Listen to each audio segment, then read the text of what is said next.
Bienvenidos compañeros. Hoy me ha tocado desarrollar el tema sobre la persona jurídica o también denominada colectiva.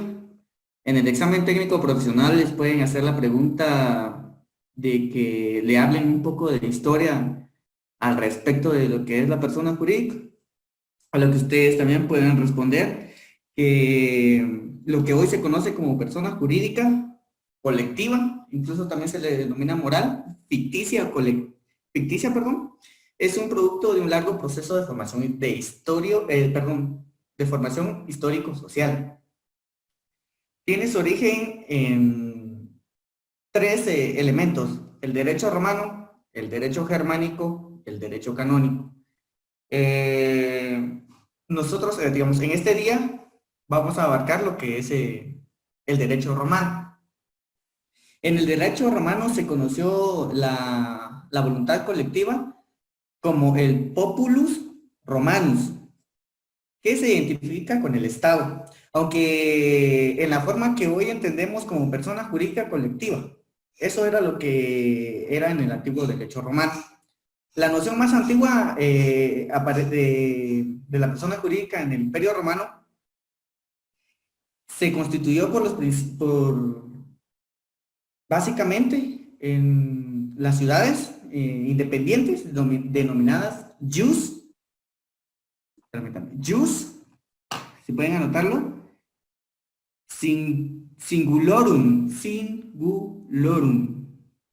y que se extendió pues a sacerdotes, artesanos, que se asociaban entre ellos.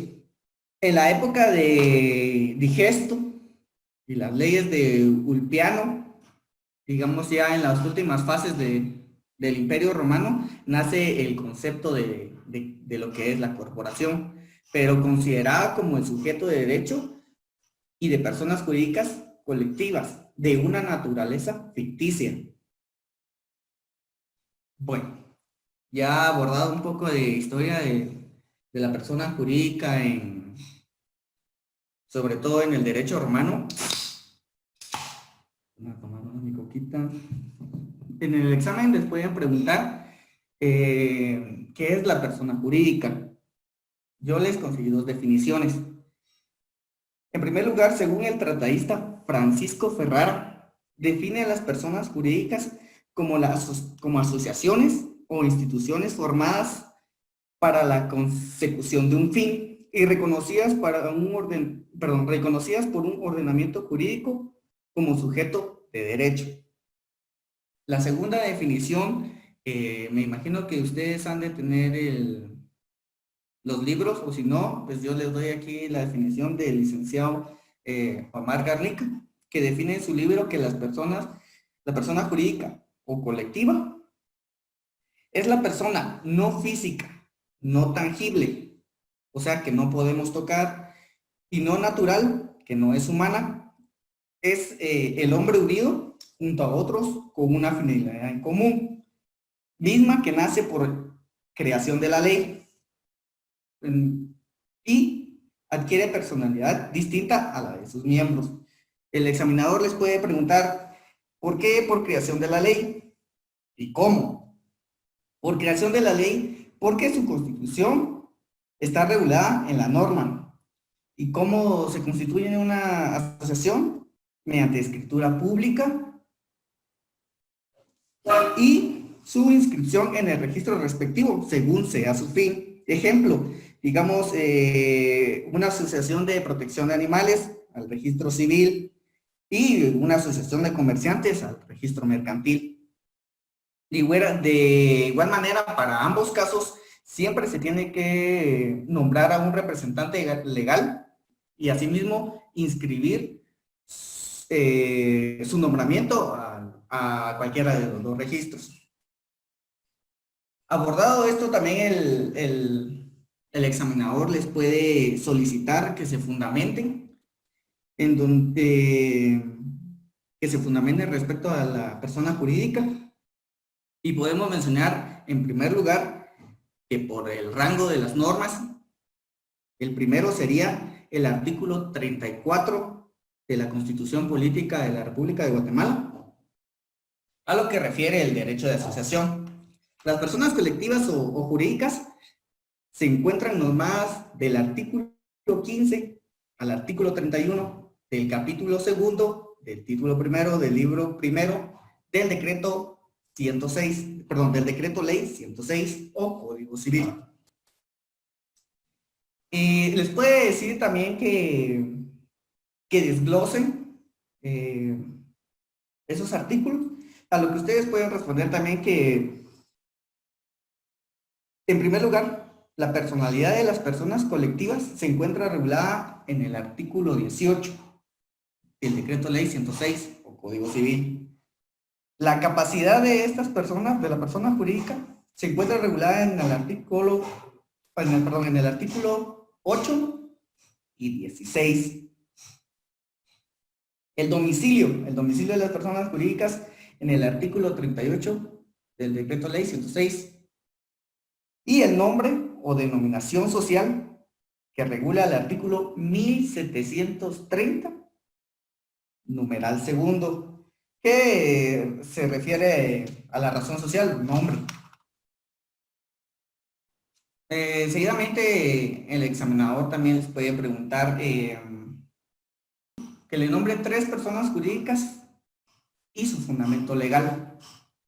Estas se encuentran reguladas en el artículo 15 del decreto ley 106 y pueden brindar un ejemplo de cada uno de los incisos que están ahí.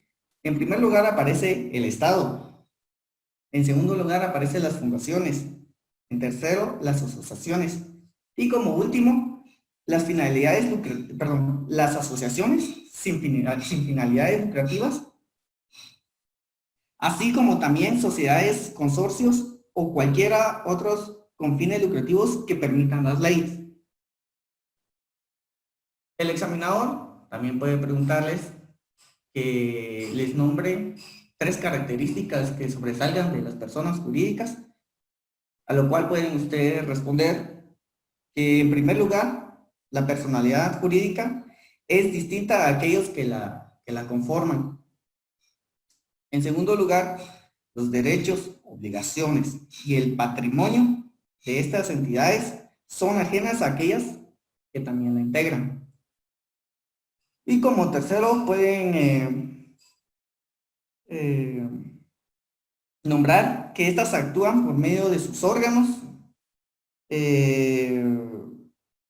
que sin estas, digamos, en las asociaciones mercantiles, no se me viene el nombre, por asamblea general, y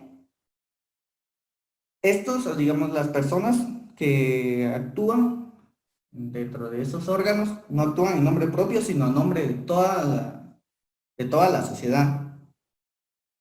También les puede pedir la clasificación de las personas jurídicas y que también les puede pedir un ejemplo de las mismas.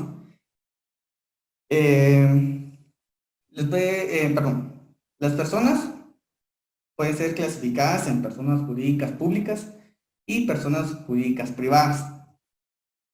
Dentro de las personas jurídicas públicas encontramos en primer lugar al Estado como un ejemplo, y su fundamento legal está en el mismo artículo 15 del decreto ley 106.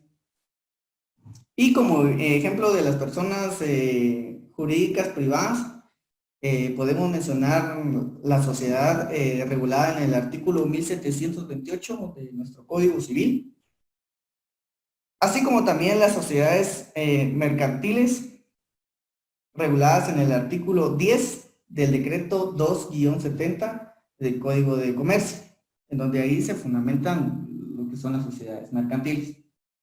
Muy bien, compañeros, ¿tienen alguna duda?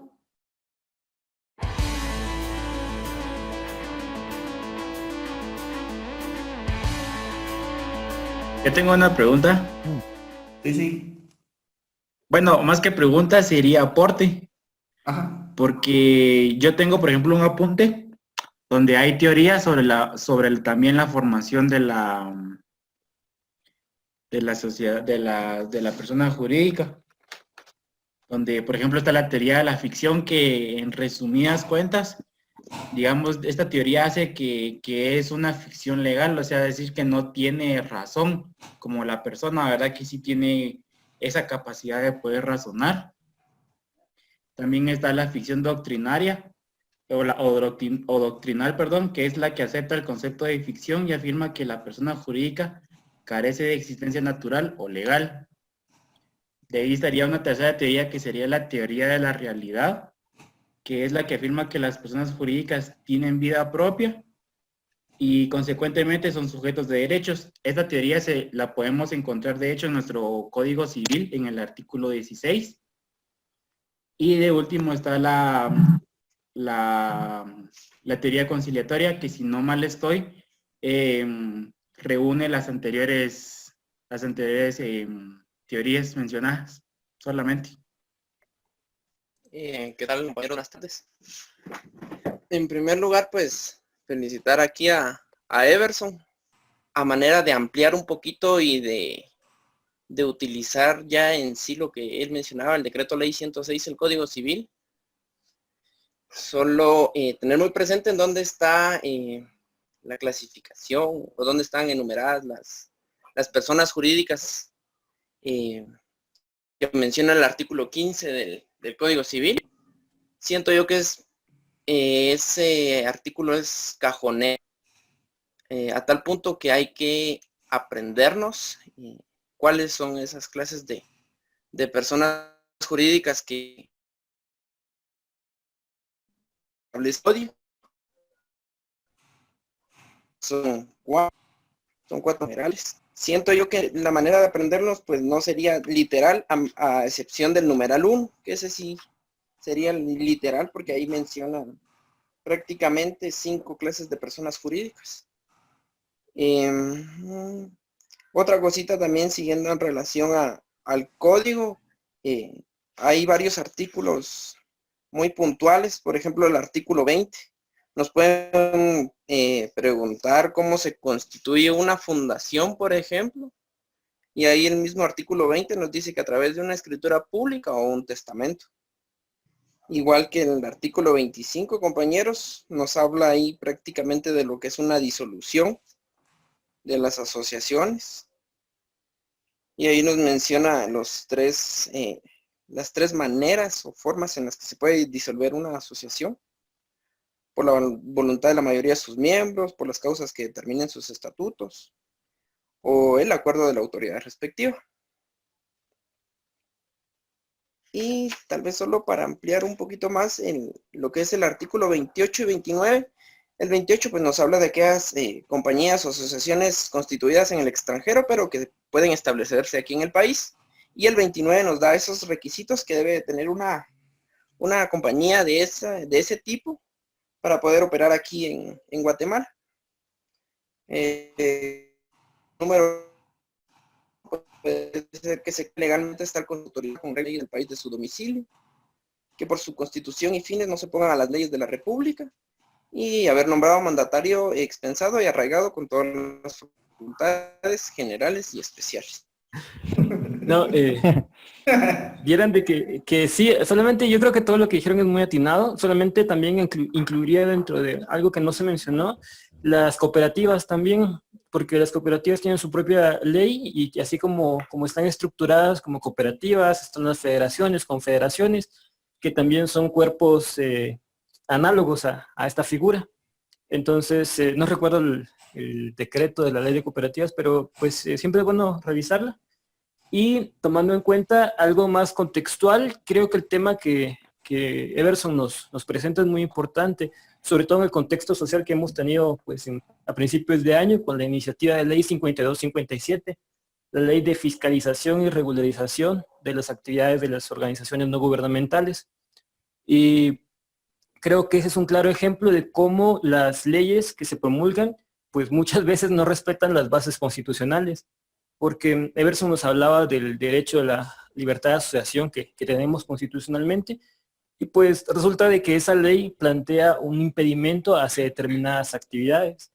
Entonces creo que es muy interesante analizar esas perspectivas y sirve mucho de contexto para, por si en algún momento nos pregunta el examinador sobre este tema. Creo que es muy interesante poder exponerles sobre los intentos de limitar el derecho a la libertad de asociación, porque pues esa iniciativa de ley no solamente le ponía un freno a las ONGs, sino que también afectaba a toda institución de personalidades jurídicas colectivas, iglesias protestantes, grupos de personas particulares, pues pequeñas empresas también, sociedades anónimas.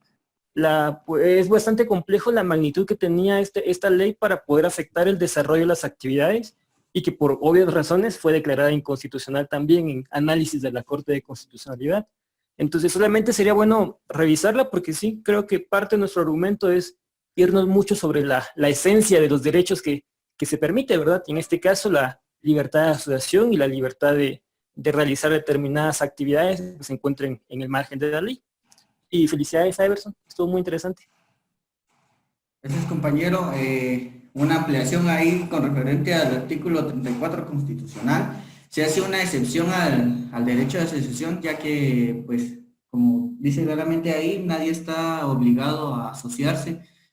Sin embargo, hay una excepción en lo que es en la colegiación profesional de cada una de las carreras o facultades, o sí, pues, carreras que llevan los profesionales a nivel nacional, ¿verdad? Que la colegiación sí es una obligación. Solamente, compañeros. Lo único de que sí hay que poner un poquito de atención en cuanto a las diferencias entre una persona jurídica y otras, porque en los exámenes del tercer semestre que hemos pasado, muchos compañeros primero confundían la persona jurídica con la persona individual. Ellos tenían, no sé, la idea errada de que la persona jurídica era la que tenía derecho a entrar al mundo de lo jurídico, entonces, y la persona individual era la incapaz. Eso era lo que ellos decían. Entonces, tal vez son conceptos o definiciones bastante simples, pero en algún momento hay confusión. Y recordar, ¿verdad?, de que las fundaciones tienen en sí una constitución bastante diferente a las demás. Así como mencionaba también Cristian, ¿verdad?, de que las fundaciones puede ser por escritura pública, puede ser por testamento, pero en sí hay que también tomar en cuenta que el instrumento de la fundación se basa más que todo en tres cosas: en el patrimonio afecto, el fin a que se destina y la forma de administración. Ya que si se va rompiendo o se viola alguno de estos tres puntos, puede ser el fin de esta fundación. Y pues solamente eso. Se tiene que mandar testimonio tanto para el repejo como al registro mercantil, ¿verdad? Para que ellos sepan, bueno, van a cambiar su estructura, lo que quieren adoptar. Bueno, ya no quieren ser parte de una sociedad civil, entonces quieren ser una sociedad.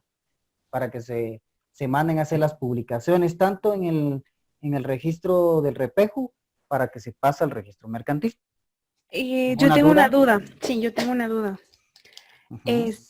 Como la persona jurídica con personalidad ya, es decir, cuando ya se inscribe y todo, ya adquiere personalidad, obviamente tiene pues atributos, entre los cuales se encuentra el estado civil. En una persona jurídica, ¿qué tipo de estado civil puede tener?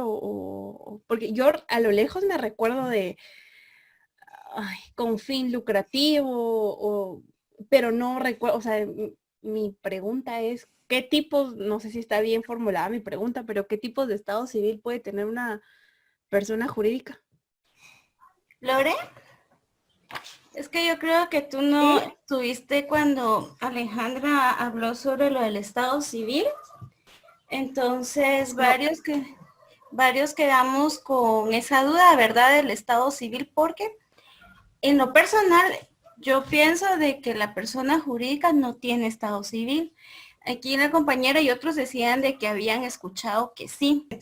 Entonces, fíjate de que en la U, con el licenciado Teo, siempre se manejó la idea de que el estado civil solo le pertenecía a la persona individual, ya porque era constitutiva, declarativa y destructiva. refiriéndose al matrimonio, a la unión de hecho y al divorcio. La clasificación que tú dices, como yo te digo, aquí es cada quien con su criterio. A mi parecer, la persona jurídica no tiene estado civil porque se diferencia de la persona individual en dos cosas, así como lo decía Didi. La persona individual tiene nombre, en cuanto a la persona jurídica tiene razón social o denominación. Entonces, lo que tú dices, yo lo tengo como la clasificación doctrinal. Entonces, según su estructura, pueden ser corporativas y fundacionales.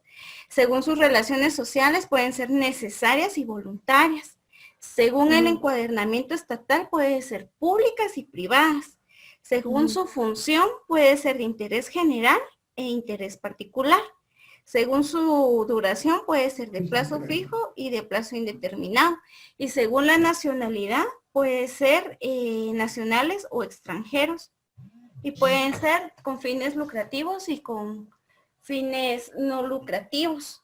Pero al menos yo ahí lo tengo como la clasificación doctrinal de las personas jurídicas, entre clasificación. Porque como te digo, a mi criterio no tiene estado civil, pero yo veo que algunos tratadistas, con lo que comentaron los compañeros esa tarde, dijeron que sí. Pero si a mí me preguntan en el examen privado, yo diría que no. Arriesgándome que me la tomen como mala, ¿va? Pero yo diría que no. Arriesgándote a sacar un 60. Sí, arriesgándome porque con la parra y con el icteo yo recuerdo que se manejaba esa estructura, y también con la licenciada Chinchilla también, yo recibí un curso con ella y también dijo de que el estado civil era para las personas individuales, pero no sé, lo dejo a criterio de todos.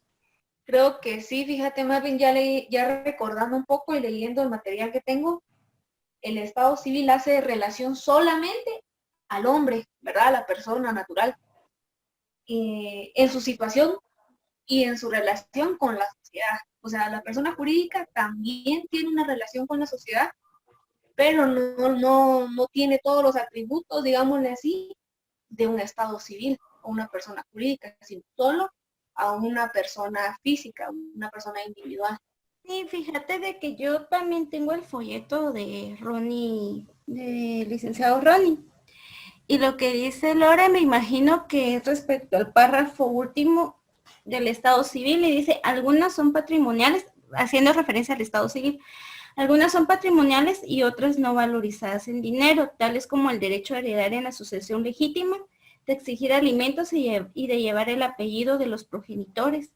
Entonces, me imagino que tal vez por eso la confusión, Lore, no sé, porque sí el Ronnie habla en cuanto que algunas sí son patrimoniales, pero es en la relación, porque recordate que el Estado Civil también abarca la posesión notoria del Estado y las acciones del Estado Civil.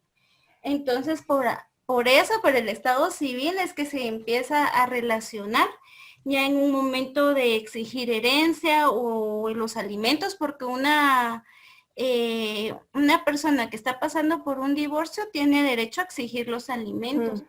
Entonces ahí sí serían patrimoniales, pero siempre haciendo referencia a la persona individual y no a la persona jurídica.